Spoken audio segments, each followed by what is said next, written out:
Un producto estrella de nuestra gastronomía española es el jamón, una joya exquisita de nuestra cultura y nuestro país reconocida en todo el mundo. Sin embargo, antes de servirlo en la mesa, existe todo un rito a la hora de cortarlo. Hoy profundizamos un poco más en esta profesión desconocida para muchos de nosotros. En primer lugar, ¿cuáles serían las principales técnicas para cortar un buen jamón? Las principales técnicas es tener el corte plano, tener el corte recto y con el cuchillo jamonero entrar muy suave y deslizar el cuchillo hasta el final. Los principales errores que se suelen cometer, ¿cuáles son? Se le ataca mucho, se obtienen muchas lonchas del centro del jamón, de la masa, y vamos dejando la punta para el final. Y entonces hacemos una especie de barca. En general, ¿crees que la gente aprecia la complejidad de cortar un buen jamón o no se suele apreciar esta dificultad? Bueno, hay quien no lo ve como algo complicado porque tiene mucha costumbre. En el polo opuesto estarían personas que nunca se han enfrentado a un jamón y lo ven como algo muy complejo, muy complicado.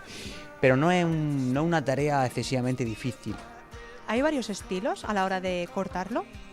Hay diferentes estilos, pero solo hay uno correcto, que es el que te permite llevar el corte recto y obtener lonchas todas iguales, que a la hora de presentarlas te hacen que los platos sean muy vistosos. ¿En qué consisten básicamente estos cursos? En el curso hay una pequeña parte de teoría, donde se ve cómo elegir un jamón, y luego ya se pasa a la parte práctica. En la parte práctica se limpia el jamón, se corta la masa, se ve presentación y ya se termina el jamón de una manera atractiva.